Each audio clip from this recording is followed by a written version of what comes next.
ഇനി വൈകേണ്ട, ഇന്ന് തന്നെ നിങ്ങളുടെ വീടിനായി സിസോ സന്ദർശിക്കൂ. സിസോ, മേക്ക് ലൈഫ് സിമ്പിൾ. പെരിന്തൽമണ്ണയിലെ ഗതാഗത കുരുക്ക് കുറയ്ക്കാൻ പുതിയ റിംഗ് റോഡുകൾ വരുന്നു.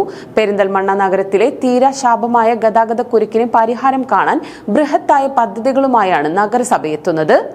നഗരത്തിലെ തീരാശാപമായ ഗതാഗത കുരുക്കിന് പരിഹാരം കാണാൻ ബൃഹത്തായ പദ്ധതികളുമായി പെരിന്തൽമണ്ണ നഗരസഭ. ഹൈടെക് മാർക്കറ്റ് കോംപ്ലക്സിന് സമീപത്തുകൂടി പുതിയ റിംഗ് റോഡുകൾ യാഥാർത്ഥ്യമാക്കാനാണ് നഗരസഭ ലക്ഷ്യമിടുന്നത്.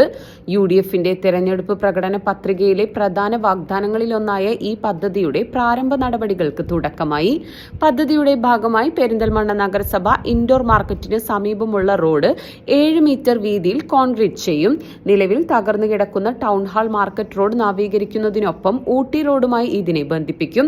കൂടാതെ പോലീസ് സ്റ്റേഷന് മുൻവശത്തുള്ള റോഡിലേക്കും തുടർന്ന് ഷോപ്പിംഗ് കോംപ്ലക്സ് സൈഡിലൂടെ ട്രാഫിക് ജംഗ്ഷനിലേക്കും ഈ റോഡിനെ നീട്ടും. ഇതോടെ 3 പ്രധാന റോഡുകളെ തമ്മിൽ ബന്ധിപ്പിക്കുന്ന റിംഗ് റോഡ് സംവിധാനമാണ് നിലവിൽ വരിക. പെരിന്തൽമണ്ണ മുനിസിപ്പാലിറ്റിയിലെ ഈ പുതിയ കൗൺസില് വളരെ ദൂരവ്യാപകമായ കാഴ്ചപ്പാടുകൂടെയാണ് മുന്നോട്ട് പോകുന്നത്. കഴിഞ്ഞ 30 വർഷം അത്തരത്തിലൊരു കാഴ്ചപ്പാട് ഇല്ലാത്തതിൻ്റെ പ്രയാസമാണ് ഈ പെരിന്തൽമണ്ണയിലെ ജനങ്ങൾ അനുഭവിച്ചുകൊണ്ടിരിക്കുന്നത്. അതിന് ഏറ്റവും ഉദാഹരണമാണ് ഈ കൗൺസിൽ വന്ന് 1 മാസമായപ്പോഴേക്ക് പെരിന്തൽമണ്ണയിലെ ടൗൺ ഹാളിൽ നിന്ന് നേരെ പോലീസ് സ്റ്റേഷന് അങ്ങോട്ടും അതേപോലെ തന്നെ ഊട്ടി റോഡിലേക്കും അതേപോലെ ട്രാഫിക് ജംഗ്ഷനിലേക്കുമുള്ള ഒരു റോഡ് തുറക്കുന്നത്.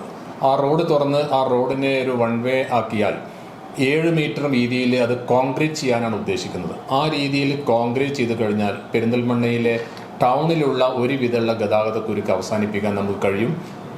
ഈ UDFന്റെ പ്രകടന പത്രികയിലെ പ്രധാനപ്പെട്ട കാര്യം തന്നെ റിംഗ് റോഡുകൾ ഉണ്ടാക്കും എന്നായിരുന്നു. അങ്ങനെ റിംഗ് റോഡുകൾ ഉണ്ടാക്കുന്നതിന് ഭാഗമായിട്ടാണ് ആദ്യമായിട്ട് ഫസ്റ്റ് പ്രൊജക്റ്റ് എന്നുള്ള രീതിയിൽ ഇത്തരത്തിലുള്ള ഒരു ദൂര കാഴ്ചയോടുകൂടി ഇത്തരത്തിലുള്ള ഒരു പ്രൊജക്റ്റിന് ഞങ്ങൾ തുടക്കം കുറിക്കുന്നത്. ഇത് തീർച്ചയായും പെരിന്തൽമണ്ണയിലെ ജനങ്ങൾക്ക് ഉപകാരപ്രദമാകുമെന്നുള്ള കാര്യത്തിൽ യാതൊരു സംശയവുമില്ല. കഴിഞ്ഞ ദിവസം ആരോഗ്യ standing committee chairman Nalakath Basheer, പൊതുമരാമത്ത് standing committee chairperson Husaina Nasar, കൌൺസിലർമാരായ അരുൺ EP, മുസ്തഫ എന്നിവരടങ്ങുന്ന സംഘം സ്ഥലത്ത് സന്ദർശനം നടത്തി. താൽക്കാലികമായി പാച്ച് വർക്കുകൾക്ക് പകരം ദീർഘകാലം നിലനിൽക്കുന്ന രീതിയിലുള്ള കോൺക്രീറ്റ് റോഡുകളാണ് നിർമ്മിക്കാൻ ഉദ്ദേശിക്കുന്നതെന്ന് അധികൃതർ വ്യക്തമാക്കി. ഞങ്ങൾ ഇതിനുള്ള ഫണ്ട് സ്വരൂപിക്കാൻ ഉദ്ദേശിക്കുന്നത് 2 മാർഗം വഴിയാണ് ഇതിന് ഫണ്ട് സ്വരൂപിക്കാൻ ഉദ്ദേശിക്കുന്നത്.